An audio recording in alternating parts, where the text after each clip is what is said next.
This video is sponsored by MPB.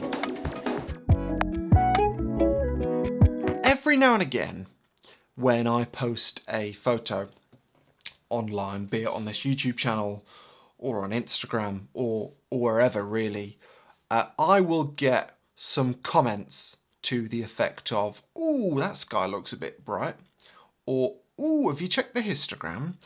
Ooh, is there any detail in those clouds? Ooh, that looks a bit overexposed to me. Ooh, are those highlights blown? Ooh, is that pure white?" And I like those comments. No.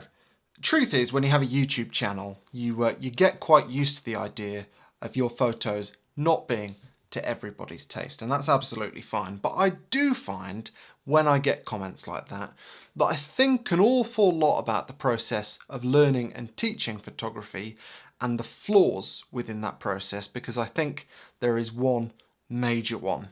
So, photography is this weird thing, this weird alchemy between art and science. And it's art because ultimately it's what we're trying to convey to the world, what we're trying to say through images. And it's science because we're doing so with one of these, a little black box that is a machine with one job, which is to capture and record light. And of course, as photographers, we need to know the science behind how these work to get the most out of them in order to capture the world as we want to capture it for our art. But the problem with teaching photography is that it's much, much easier to teach and learn the science of photography versus the art of photography. And as an example, you could learn what a histogram does in 2 paragraphs or less than a minute of reading. But trying to get an understanding of why a photo works, what you want your photos to be, how you'd like to curate those photos, how you'd like them to feel, what you'd like to include in them, how you'd like to edit them, what style would you like to use to tie them all together, what is it that you're trying to make a viewer feel, all of those things are much, much more difficult to deal with and teach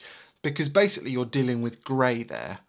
Whereas when you're teaching someone how aperture works, it's black and white. And as a consequence, and I think there are many examples of this, people are often taught the science of photography much more readily than they learn the art of photography.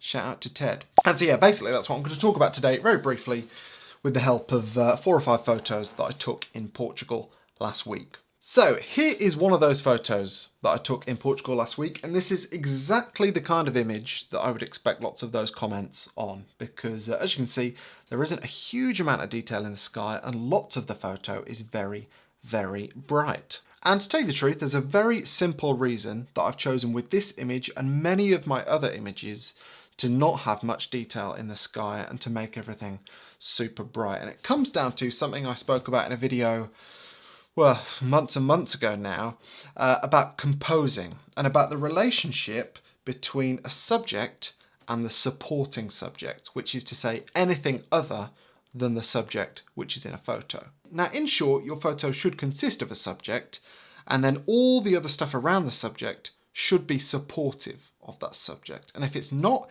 it's a distraction and it needs to go because it's impacting the impact of the subject. And I can demonstrate that with this photo. So typically this is much more how I capture photos because it's very rare, very, very rare that I will make an image as bright out in the field. Because when you're in the field, what you want to do is capture as much detail as possible because you don't necessarily know where you're going to want to take the edit in post when you've got lots of time to make those decisions. Places like this man was walking quite quickly, and had I chosen to expose in the way that I've edited, then I'd have been making a very quick decision that I may have regretted because I might have decided that I didn't want a really bright photo. So out in the field, I tried to take a lot of notice of the camera's metering and my exposure overall. And you can see that with the histogram here, lots of detail in the middle, nothing really at the ends. Now, the thing with subjects and supporting subjects is that you can't always get rid of supporting subjects because you can't clone them out, you can't crop them, and there's a limit to what you can do to hide them. And that's certainly the case with things like skies often. You know, what you're going to do, crop out an entire sky?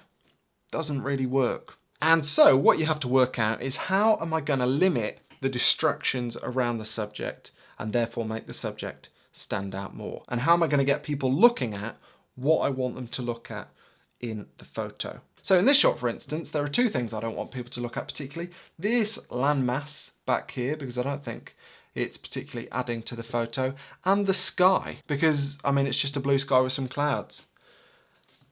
Meh. Now, you can hopefully see what I mean more clearly if I bring down the luminance of the blue. And as I do so, hopefully, you'll notice that the subject is, in my opinion, becoming less and less noteworthy. He's standing out less, and that's not what I want because he is the star of the show.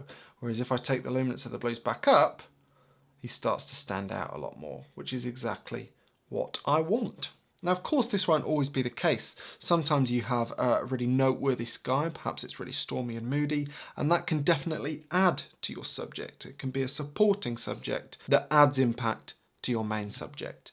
But if you've got something like this or any other kind of mundane sky, I've got no interest, none at all, in making sure that it's not blown out. Now, as much as this is the case with highlights, it's also the case with shadows. So here is another photo that I took in Lisbon where I can basically demonstrate exactly the same principle, but with black rather than with bright skies. Now, of course, I could edit this photo very differently. If I bring up the shadows, bring up the blacks, bring up the exposure, and just bring down the highlights a touch, basically the tram looks exactly the same. But you've got all this detail over here on the left and at the bottom of the photo, which in my view, you might not agree, but in my view, completely distracts from what I want you to look at, which is the tram. And so you can use dark shadows or crushed blacks, whatever they call them on Instagram, to, in this case at least, force the viewer's eye towards what you want them to look at. And I think, in this case, it makes the tram and the scene more interesting. Similar story here. This is far from an interesting set of stairs, but in this light, with this edit, I think the stairs look somewhat intriguing. But the reality is, in my opinion, somewhat different, as I can hopefully show you by doing that.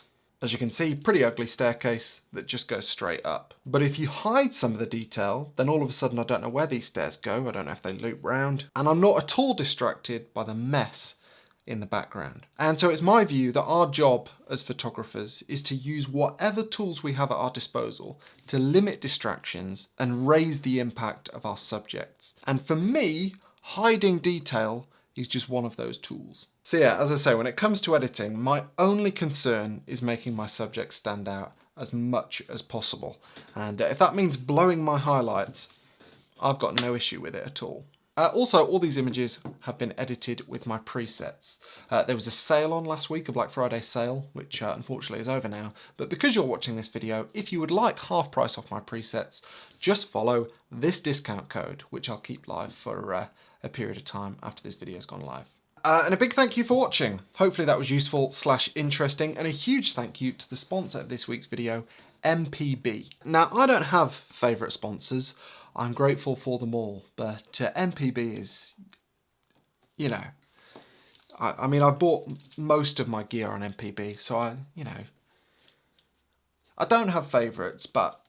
So basically, if you're looking to get a new camera or change your camera gear, I couldn't recommend checking out MPB first enough. Because over the years, buying used has saved me thousands of pounds. And before any piece of equipment goes on MPB's website, it's thoroughly checked by experts. And whenever you buy a piece of used equipment, you get a 6-month warranty from them too. And they've got a huge stock of cameras, lenses, and pretty much anything else you can think of. And as I found out earlier this year, they've even got a little place in their warehouse to test out drones. It's also the place, as far as I'm concerned, to sell your photography equipment, purely because the process couldn't be any more simple. You simply get an instant quote on their website, and if you're happy with the quote, they will arrange a courier to collect your stuff from your house, and then after they've received it and assessed it, you'll be paid really, really quickly. It's a fantastic service. So yeah, whether you're in the market to buy or sell camera equipment, check out MPB.